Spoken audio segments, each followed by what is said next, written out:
If you love stories where broken hearts find healing in the most unexpected places, subscribe and join me every week. That rainy afternoon, while Jung Kim stared out the window of his 50th floor office, he heard his mother's words that would haunt him forever. Son, you have failed at the only thing that truly matters. You can buy the entire world, but you cannot buy someone to love you for real. Hello. Before we continue with this story, tell me in the comments, where are you listening from? I love imagining what country or city is keeping me company today. Now, let's get back to this story. That's about to show us that sometimes the purest love is found on the simplest corner of the city. Jung Kim was 32 years old and had inherited one of the most powerful business conglomerates in Asia. His last name opened doors, closed million-dollar deals, and bought loyalties. Luxury hotels, cutting-edge technology, real estate that touched the sky. Everything Jung Kim touched turned to gold. Everything, except his heart. His mother, the elegant Mrs. Kim, had arranged 23 blind dates with the most coveted women in high society. Famous actresses with perfect smiles, models who graced the covers of the most exclusive magazines, heiresses whose fortunes rivaled his own. They all ended the same way. They all rejected him. You seem carved from stone, an actress had told him after dinner at the city's most expensive restaurant. You don't smile. You don't feel. You're like a robot in an expensive suit. Jung had learned to shrug off these comments. After all, maybe they were right. He had grown up in a world where feelings were weaknesses and vulnerability was an invitation to failure. His father had taught him that a powerful man doesn't cry, doesn't beg, doesn't surrender. He had become exactly that, a powerful man who didn't know how to love. Rain was hitting the windows of his office that April afternoon when his assistant reminded him he had another arranged date, this time with the daughter of a textile magnate, a woman of exquisite beauty and European education. Jung closed his eyes and felt a weariness that came from the depths of his soul. Cancel the date, he murmured without looking up from the documents. But Mr. Kim, your mother specifically? I said, cancel it. For the first time in years, Jung Kim disobeyed his family. He removed his Italian silk tie, unbuttoned the first buttons of his shirt, and left the glass tower that was his office. He needed to walk, needed to breathe, needed to get lost somewhere where no one knew his name. His steps took him far from the financial district, far from exclusive restaurants and designer stores. He walked aimlessly through streets he had never set foot on, neighborhoods where ordinary people lived their ordinary lives. And it was there, on a modest corner of a working-class neighborhood, where an aroma stopped him dead in his tracks. It was a smell of warm cinnamon, fresh vanilla, freshly baked bread. It was the aroma of something his soul recognized without ever having felt it. The smell of home. The bakery had a hand-painted sign that read Sweet Dreams Bakery. The windows were fogged from the ovens, steamed, and through them you could see the golden glow of a kitchen in full activity. Jung pushed the door open, and a small bell announced his arrival. Behind the counter was her. She had flour-covered hands, a chocolate-stained apron, and a tired but genuine smile. Her chestnut hair was pulled back in a messy ponytail, and she had a small sugar stain on her cheek. She was the most beautiful thing Jung had ever seen, not because of her perfection, but because of her absolute lack of pretension. Good afternoon, she said, wiping her hands on her apron. I just took an apple pie out of the oven. Would you like to try a piece? Jung looked at her in silence. All his life he had eaten at Michelin-starred restaurants, had tasted desserts from the world's most famous chefs, but something about the way this woman offered him a simple apple pie moved him deeply. My name is Sarah, she added, when she saw he wasn't responding. Sarah Williams. And you look like someone who needs something sweet in their day. Jung nodded slowly. Sarah cut a generous slice of the apple pie, placed it on a white ceramic plate, and handed it to him along with a fork. It wasn't elegant like the crystal from his house, but it had something better. Warmth. The first bite left him completely motionless. It wasn't technically perfect, like the desserts from luxury restaurants. The crust had small imperfections, the apples were cut irregularly, the sugar had caramelized slightly more than ideal, but it had soul, it had love, it had the taste of hands that had made it with its single quotes. Jung searched for the right words. In his world, everything had to be perfect, flawless, superior. It's perfect. Sarah laughed, a light and natural laugh that sounded like music. Nobody's perfect, not even an apple pie. But thank you. Coffee. I just made it. Jung nodded again. Sarah served 2 cups of steaming coffee and leaned against the counter across from him. I haven't seen you around here before, she commented. Are you new to the neighborhood? You could say that, Jung replied, and it was true. This world, this universe of simplicity and warmth, was completely new to him. Welcome then. This neighborhood is special. People know each other, take care of each other. It's not like those fancy places downtown where everyone's a stranger. Jung almost choked on his coffee. If she knew he lived in one of those fancy places, in a penthouse that cost more than all the houses on this block combined. Have you always lived here? Jung asked. My whole life, I inherited this bakery from my grandmother. She taught me that cooking isn't just mixing ingredients, it's mixing love. Every recipe I use has its story, its memories. Sarah pointed to the photos on the walls, black and white images of an older woman in the same kitchen. Grandmother has always said that desserts have the power to heal broken hearts.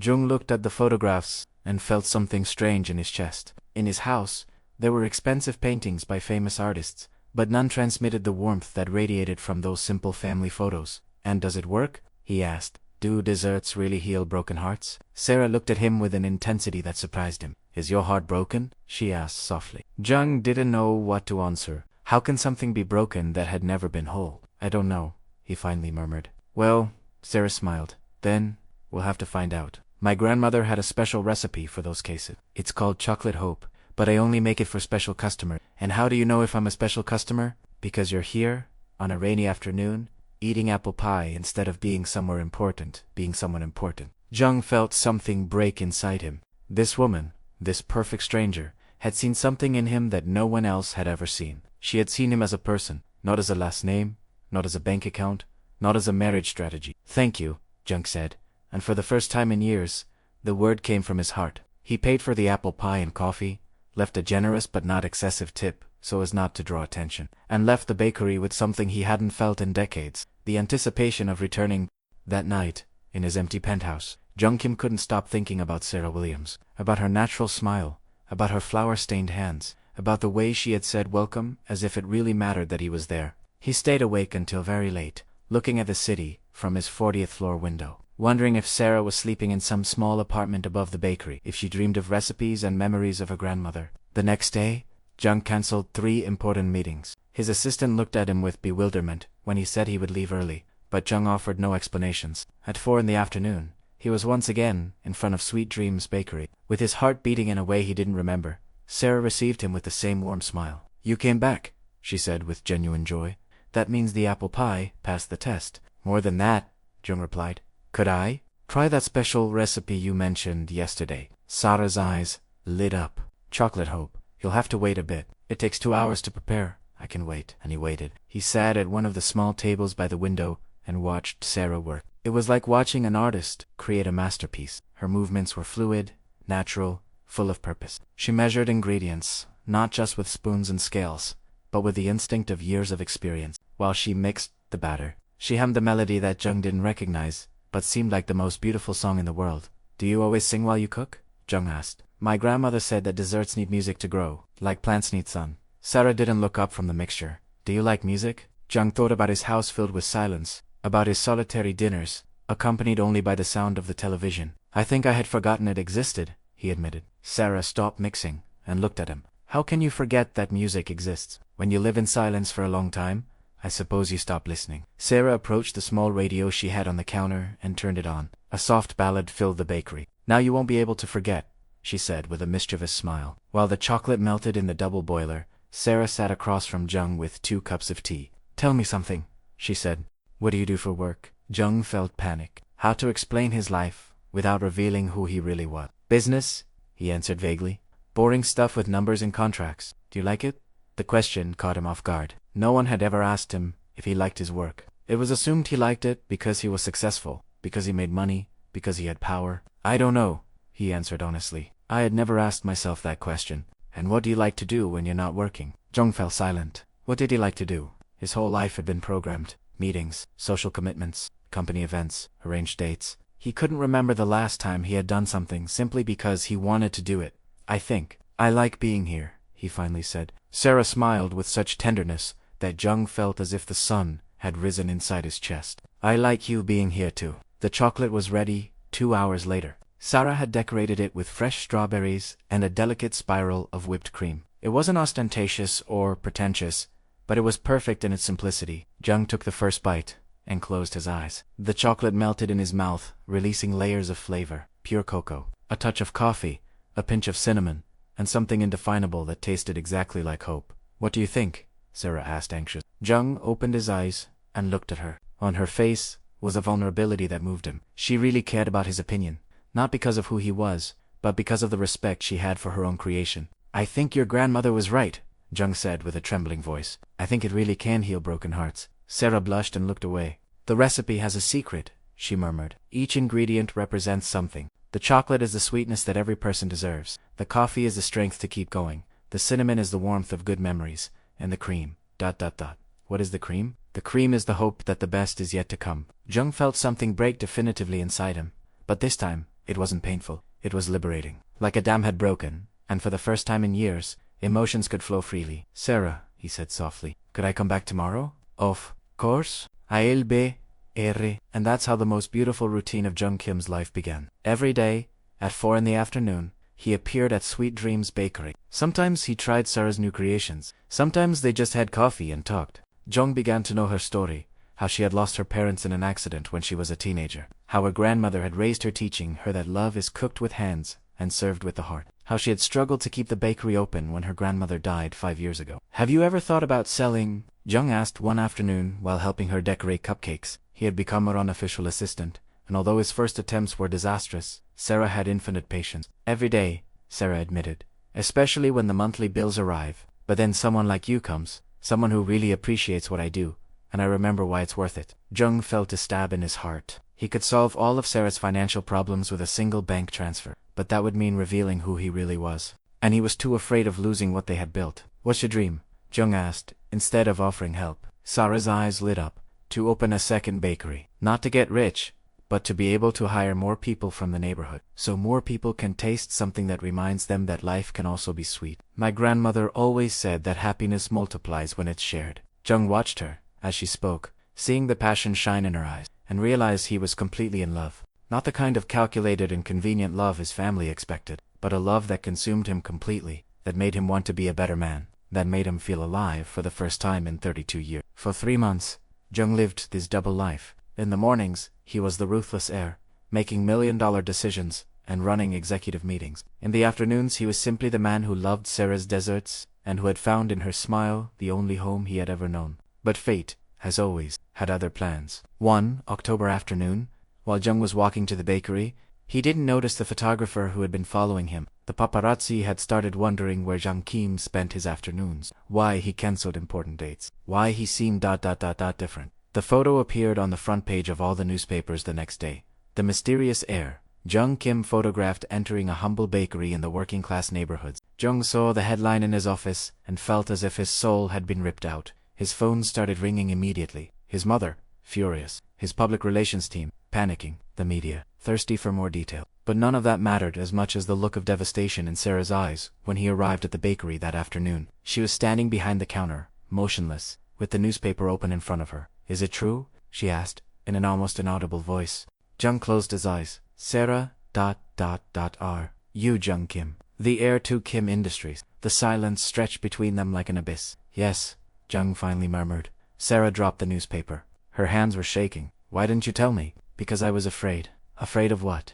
Jung approached the counter, but Sarah stepped back. Afraid you'd look at me like all the others. Afraid you'd see me as a last name, instead of as a person. Afraid of losing the only real thing I've had in my life. But it was all a lie, Sarah shouted, and it was the first time Jung had heard her raise her voice. All this time while I was telling you my problems, my dreams, my fears, you knew you could solve it all with one phone call. It wasn't a lie. Jung felt tears burning his eyes. What I feel for you, what we've lived together, is the only true thing I've ever had. How can I believe you? How do I know I'm not just a pastime for you? A sociological experiment, a way to feel better about yourself. Sarah's words were like knives. Jung knew she had the right to be furious, to not trust him, but it hurt more than he had imagined. Sarah, please, ... Leave, she said with a broken voice. Leave, and don't come back. Sarah, ...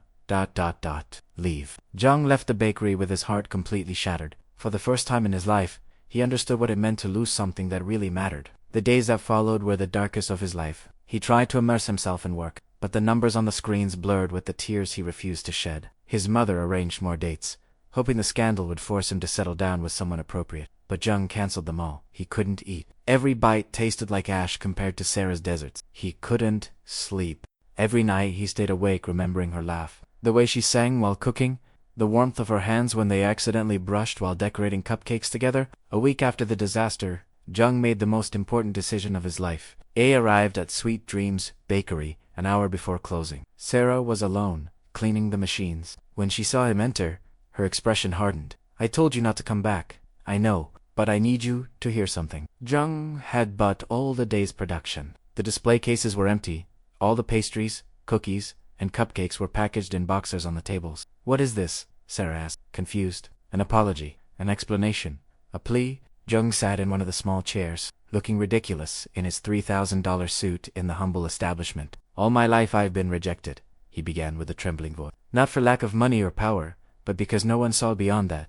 The women I met only saw my bank account. My family only saw the heir they needed me to be. My partners only saw business opportunities. No one ever had seen me as Jung, just as Jung. Sarah remained motionless, but Jung noticed her eyes had softened slightly. The day I first came here, I was running away from another arranged date. I was tired, empty, convinced I could never have something real. And then you appeared. Jung stood up, approaching slowly. You offered me apple pie as if it were the most natural thing in the world. You asked me how my day was. You cared if I liked music. For the first time in my life, someone treated me as if I were normal. But you're not normal, Sarah murmured. You're one of the most powerful men in the country. And does that make me less human?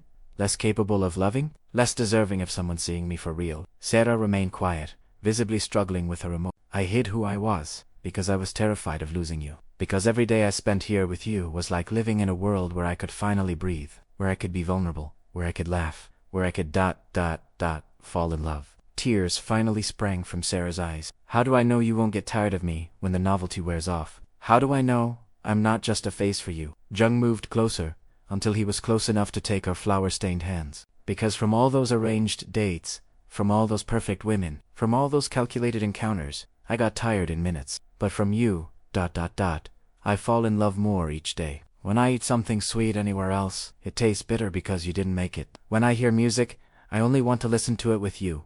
When I have good news, I want to tell you first. When I'm scared, I want to take refuge in your smile. Sarah was openly sobbing now. Jung, quotes I love you. Sarah Williams. I love you with all the strength of a heart that thought it was broken forever. I love you not despite your simplicity, but precisely because of it. For your authenticity, for your kindness, for the way you make the world sweeter just by existing. Sarah broke free from his hands and moved away, wiping her eyes with her apron. It's very easy for you to say that, she murmured. But what happens when your family opposes? When society judges us? When you realize that being with someone like me will limit your world? Jung smiled, for the first time in a week. My world without you is no world at all. It's just a golden prison. He approached the counter and took one of Grandma's old framed recipes. This says that to make the perfect love cake, you need simple ingredients. Flour, eggs, sugar, butter, nothing extraordinary, separately. But when they're combined with love and patience, they create something perfect. Sarah looked at him with bright eyes. I'm common flour, Sarah. Without you, I'm just an ingredient without purpose. But with you, with you, we can make something perfect. Sarah covered her face with her hands. I'm scared, she whispered.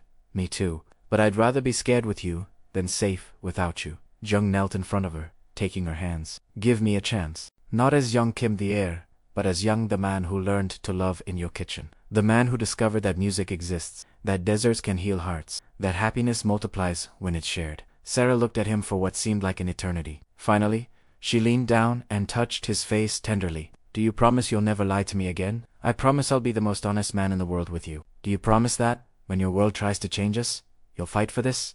I promise I'll fight for us until my last breath. Sarah smiled through her tears. Then yes, I want to try. Jung stood up and hugged her, as if she were the most precious thing in the universe. And for him, she was. The months that followed weren't easy. Jung's family fiercely opposed the relationship. The media constantly pursued them. Society judged them mercilessly. But Jung kept every one of his promises. When his mother threatened to disinherit him, Jung replied that he'd rather be poor with Sarah than rich without her. When the newspapers published cruel articles about the neighborhood Cinderella who caught the millionaire prince, Jung used his influence to protect Sarah's privacy. When partners questioned his judgment, Jung proved that a man in love works with more passion and determination than ever. But the most important moment came a year later, when Sarah was finally able to open her second bakery. She didn't open it with Jung's money. He had insisted on helping financially, but Sarah had refused. Instead, Jung used his contacts to get her a fair loan, helped with municipal permits, and made sure she had the best opportunities to succeed on her own.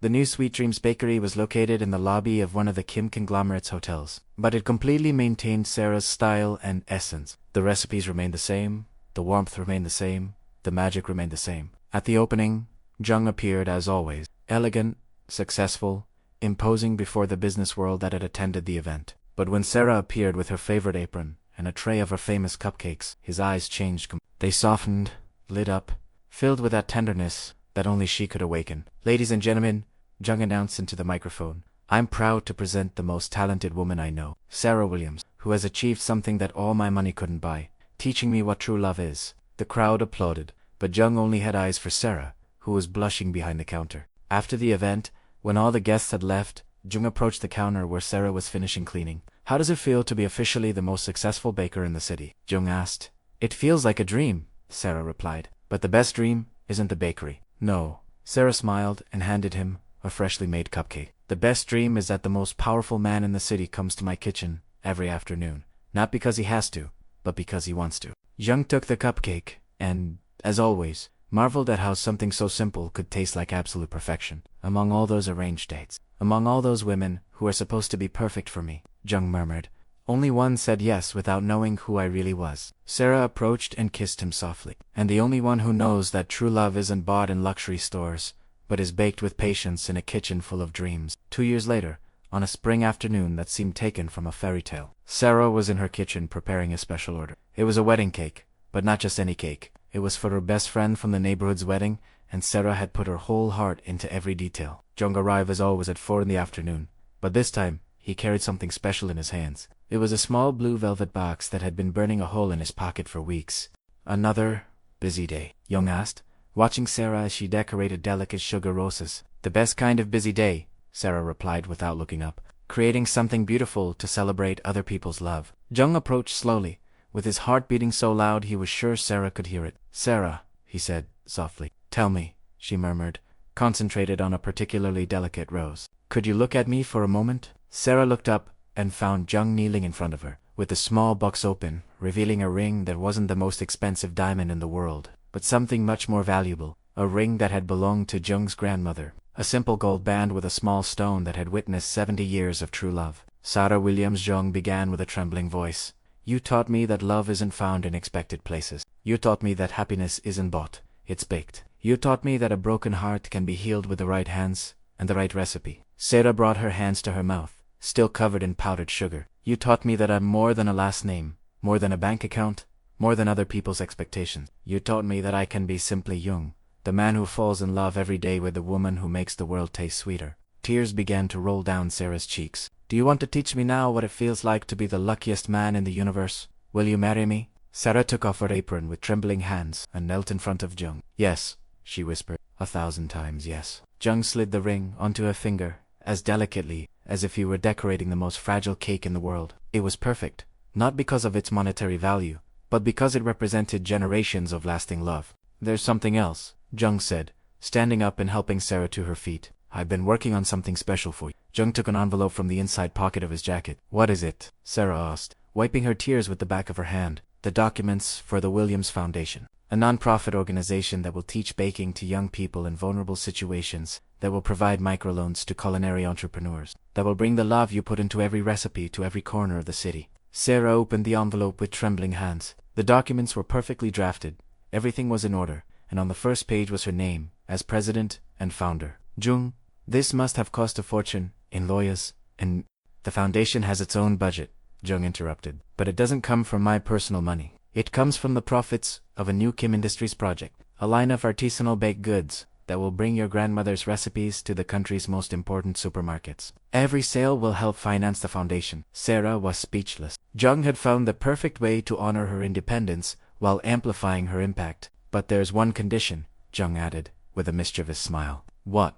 "That the foundation's president accepts having a permanent volunteer assistant, someone who's learning to decorate cupcakes and still needs a lot of practice." Sarah laughed through her tears and threw herself into his arms. "I think I can consider that application." The wedding was celebrated 6 months later, not in one of the exclusive halls the Kim family had suggested, but in the backyard of the original bakery, decorated with fairy lights and wildflowers. The ceremony was small and intimate, with the neighborhood people who had watched their love grow, sitting next to business magnates who had learned to respect Jung's choice. Sarah wore her grandmother's wedding dress, lovingly altered by the neighborhood seamstress. Jung wore a simple but elegant suit, and on his lapel was a small sugar roast that Sarah had made, especially for him. When the officiant asked them to exchange vows, Jung took Sarah's hands and spoke from the heart. Sarah, you taught me that true love isn't a business transaction, but a recipe that's perfected day by day.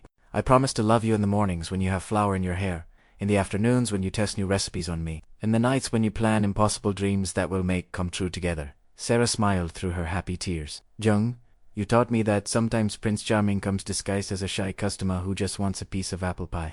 I promise to love you when you have to make difficult decisions, when the world tries to change us, when you forget that you're much more than your last name. I promise to remind you every day that you're the most extraordinary man I know, not because of what you have, but because of who you are. When they kissed to seal their vows, the entire gathering burst into applause, but Jung and Sarah only heard each other. The wedding cake, of course, was made by Sarah. It was a three-tier creation that combined all her specialties. The base was the famous apple pie Jung had tried on the first day.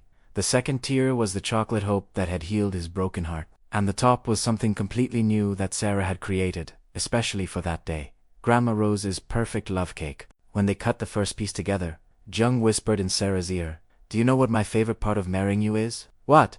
"That now I'll be able to taste your creations before anyone else. Every day, for the rest of my life." Sarah laughed and playfully bit the cake. "Be careful what you wish for. I plan to experiment with very strange flavors. As long as you make them, they can taste like anything." They spend their honeymoon not at some exclusive resort, but touring small family bakeries in France and Italy, learning traditional techniques that Sarah would incorporate into her own recipes. Jung discovered there was nothing more romantic than watching Sarah converse with fourth-generation bakers, learning culinary secrets passed from mother to daughter for centuries. Upon returning, life settled into a beautiful routine. Jung continued running the business conglomerate, but now with a completely different perspective. He implemented employee wellness programs, supported small local businesses, and always had time for the things that really mattered. Every afternoon, without exception, he appeared at Sarah's bakery, sometimes to try something new, sometimes just to watch her work, sometimes to help with the simplest tasks. The employees got used to seeing the powerful Jung Kim washing dishes or packing orders, and Sarah got used to having the love of her life singing off-key while whipping cream. The Williams Foundation grew beyond their most ambitious dream. In 5 years, it had taught baking to more than 1,000 young people, had helped open 100 small culinary businesses, and had brought joy to communities that had never imagined that something as simple as a cupcake could change their day.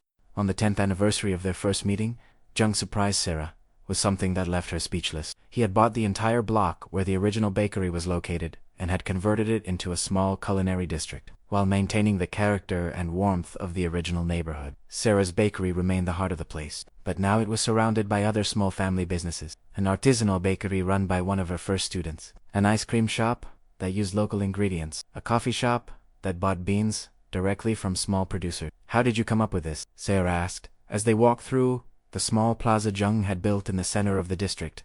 "Do you remember what you told me the first day about this neighborhood? That people know each other, take care of each other, that it's not like those fancy places where everyone's a stranger." Sarah nodded. "I wanted to create more spaces like that, places where people can build community around food, where dreams can grow, where love can be shared."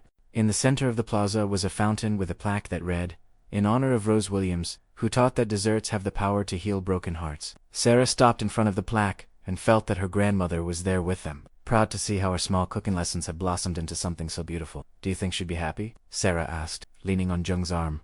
"I think she'd be amazed to see that her granddaughter not only healed broken hearts, but taught others to do the same." That night, as they closed the bakery together, as they had done thousands of times before, Sarah approached Jung with a mysterious smile. "I have something to tell you," she said, taking his hands. "A new recipe. Something better than that." Sarah guided Jung's hands to her still flat belly. "We're 7 weeks along." Jung remained completely still, processing the words. "Are you? We're going to have a baby." Jung lifted her in his arms and spun her around the entire kitchen, laughing and crying at the same time. "How are we going to teach them everything they need to know?" Jung asked when he finally put her down. "We'll teach them that love is the most important ingredient in any recipe. We'll teach them that happiness multiplies when it's shared. We'll teach them that it doesn't matter where you come from, but where you're going. And we'll teach them that sometimes love comes when you least expect it, in the most unexpected place, with a person you never imagined." 9 months later, Emma Kim Williams was born, a girl who inherited her father's dark eyes and her mother's luminous smile. She grew up playing among flour sacks and sugar jars, learning that work is done with love and dreams are pursued with determination. When Emma turned 5, Sarah was in the kitchen, teaching her how to make cookies when the little girl asked, "Mommy, how did you and Daddy meet?" Sarah smiled and looked at Jung, who was reading the newspaper at one of the small tables. "Do you want to tell her?" Sarah asked. Jung put down the newspaper and approached them. "Your mommy had a magical bakery," Jung began, lifting Emma to sit her on the counter. "And I was a very sad man who didn't know how to smile." "Why were you sad, Daddy?" "Because I had forgotten that the most important things in life can't be bought. Like love, like family, like homemade cookies." "And how did mommy teach you?" Jung looked at Sarah with all the love in the world. "Your mommy gave me a piece of apple pie and treated me like I was the most important person in the world. She taught me that true love doesn't look for what you can give, but who you really are." Emma clapped with her little flour-covered hands. "And did you fall in love forever?" "Forever and one day more," Jung and Sarah answered in unison, while Emma continued asking questions. "I'm mixing ingredients with more enthusiasm than technique." Jung hugged Sarah from behind and whispered in her ear, "Did you ever imagine that rainy afternoon when a stranger walked into your bakery that we'd get this far?" Sarah leaned back against him, feeling the warmth of her complete family. "My grandmother always said that the best recipes are the ones you never plan. The best cakes come out when you mix unexpected ingredients and trust that love will do the rest." "And what kind of cake are we?" Sarah turned in his arms and kissed him softly. "We're the kind of cake that gets better with time, that becomes sweeter every day, that feeds not just the body, but the soul." Jung kissed her back, feeling that his heart kept growing after all these years. "I love you, Sarah Kim Williams. I love you, Jung Kim." "What about me?" Emma shouted from the counter, covered in flour from head to toe. "You're our secret ingredient," her parents said, running to hug her and getting covered in flour in the process. And so, in a small bakery that smelled of cinnamon and vanilla, a family that had been born from the most unexpected encounter continued writing their love story day by day, baking happiness and serving hope to everyone who came to their door. Because in the end, Sarah was right. The best recipes are the ones you never plan, and true love always comes when you're ready to receive it, in the simplest place and with the warmest hand. And so, after everything they had lived through, Jung Kim understood that true love doesn't always come when we're looking for it, but it always comes when we're ready to receive it. Sarah had taught him that happiness isn't found in the most expensive things in the world, but in the simplest moments shared with the right person. If this story touched something inside you, tell me in the comments. What country are you listening from? What part of the story moved you most? Give it a like if you believe everyone deserves a second chance at love. Share this story with someone who needs to remember that there's always hope. And subscribe for more stories that touch your soul. If you made it to the end, leave in the comments what you liked most about this story, or if you identify with any of the characters in some way. I'd love to know